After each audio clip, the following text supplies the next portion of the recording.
I was hoping that gas was going to go down so I could do something, you know. You can't do anything with gas prices, and you just can't afford to breathe at this point. Well, I can get laid off tomorrow, then I'm pretty much homeless. Because, you know, you can't save now. No, I'm good on Trump, man. That's all I got to say. What does it feel like to be living in these conditions right now, in these economic conditions right now? Hurt. Very hurt. I try to do... Sorry, I cried. I try to do a lot for my kids, and I can't do much. If you could send a message to the president right now, what would you tell him? He needs to look out for the American people instead of himself. Put us first. Does America feel great again? No, not at all. Do you know what's crazy? Many of you said that voting for Kamala Harris would increase prices, that she would send us to war, that life would be unaffordable. So you voted for affordability, you voted for lower prices, you voted to drill, baby, drill, you voted for a concept of a new and more affordable healthcare option, but none of that's happened. These individuals voted for the problem, and now they're experiencing the problem. MAGA is upset because they got exactly what they voted for. They got their dear leader. They got a Republican-controlled Congress. The Supreme Court is on their side, and they're upset because they can't feed their families and put gas in their cars. What's there to be upset about, guys? You should feel great again.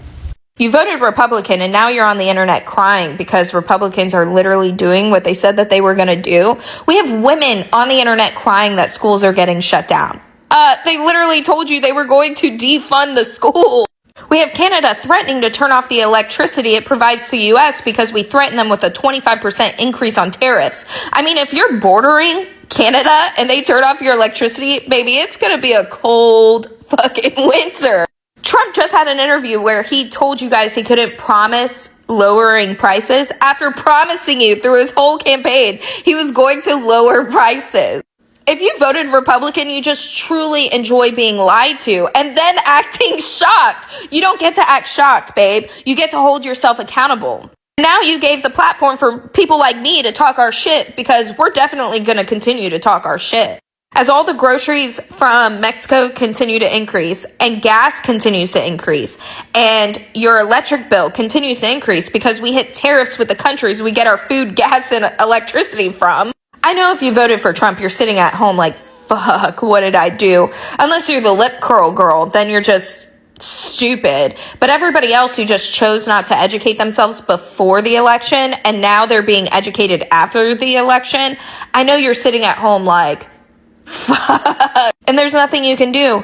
Now you got to hold yourself accountable for the next 4 years and the following years that we're still going to reap the ramifications of Trump's shit decisions. I saw polls today on television that say Donald Trump polls on the economy aren't good. The economy is the greatest economy we've ever had by far.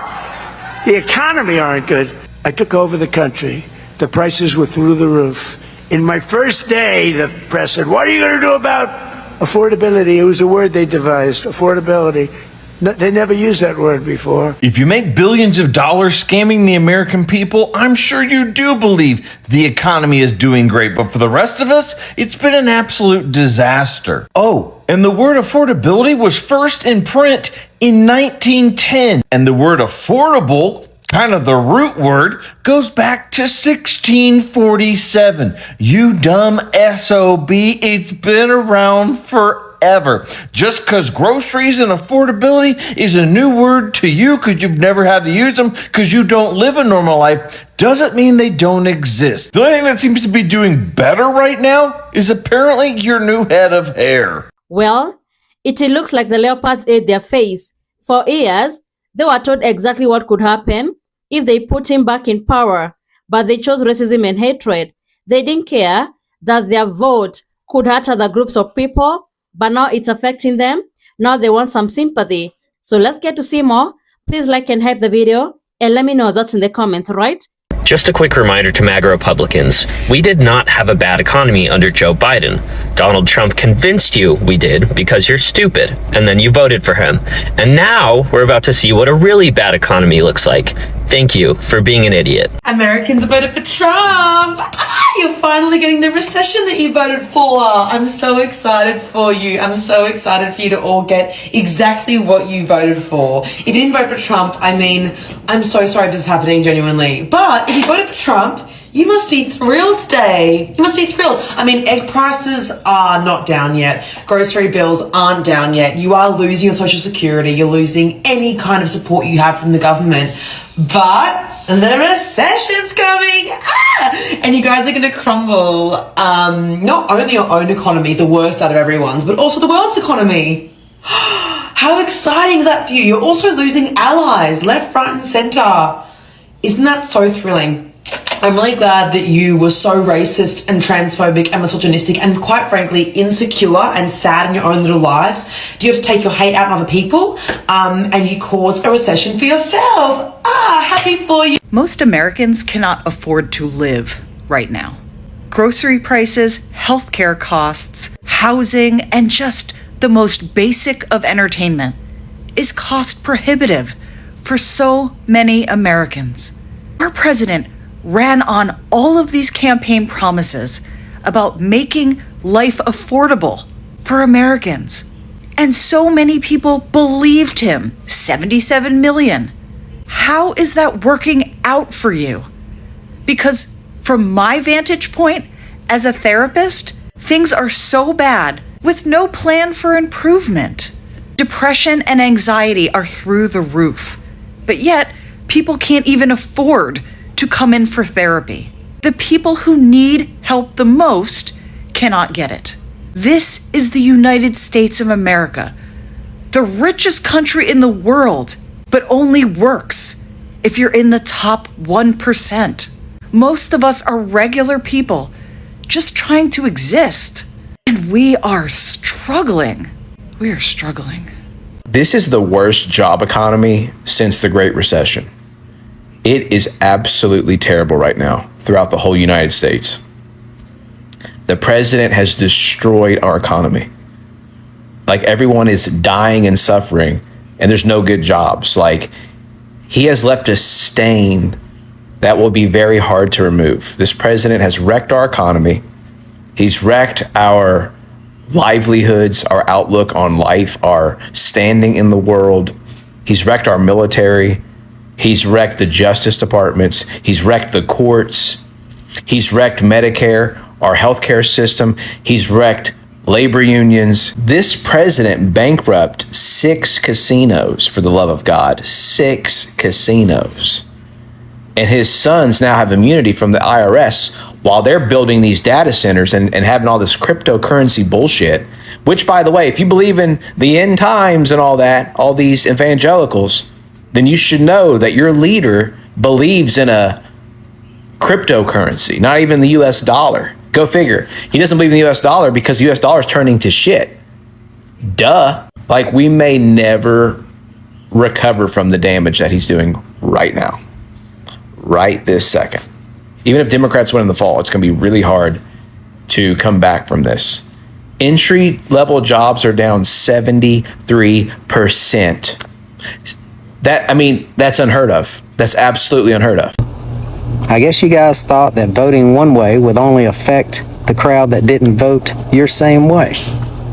Sadly, many of us are experiencing the same circumstance no matter how we voted. Unless you're wealthy, unless you're a millionaire or a billionaire, you're feeling the pain. Yeah, we all have different income levels, so we all experience that pain differently. But we can all agree, prices are high. Grocery prices are high. Energy rates are high. Healthcare costs are high. Gas prices are high. Diesel prices are high. But you won, huh? Are you still winning? How are all of you doing who decided to vote for Donald Trump in this past election? I vividly remember the day after Donald Trump got elected, there were so many people on this app dancing around saying that they're no longer going to get drafted, that they are going to be able to afford the house, that they are going to be able to afford more things and have an easier life now that he has gotten elected. We are essentially a year and a half into his presidency. We are at war. We are seeing gas prices skyrocket. Things are not getting cheaper. Our grocery bills are especially not getting cheaper. So I'm just curious, to those that genuinely thought that their lives were going to be better when Donald Trump got elected, how do you feel right now? Have things gotten better for you? Have things gotten worse? Have you noticed a difference in your life, especially when it comes to spending? Elections are about choices, and choices have consequences. They were won before the election, and during Trump's first term, they were told that the tariffs would make goods expensive. They were warned about mass deportation that would cause suffering on families and affect businesses and the economy. Kamala warned that going into war with Iran would have serious consequences of the economy, but many people did not believe it because they were voting against black and brown people, against immigrants, against LGBTQ people, They were willing to accept the consequences as long as those consequences fell on someone else. But now the pain has landed on them too. And that's why election should never be treated like sports. You should never vote for a political party simply because you want to punish other people. Politics doesn't work like that. Policies once implemented, they affect everybody. They don't check your political identity before affecting you. You should not vote for cruelty and then seek empathy when the consequences reach you. Empathy should not begin only when you become the victim. You shouldn't lose your healthcare to care about healthcare. You shouldn't have to struggle to feed your family before you care about hungry people. Politics is not just what happens to you. It's about what happens to everybody. When you vote, you are making a choice about what kind of a country that you want to live in. You are making a choice about what kind of a government you want and what values you want your leaders to represent. That's why elections, they do matter so much. So thank you so much for tuning in. Be sure to like, subscribe, and share. Have a good one. I'll see you in the next video.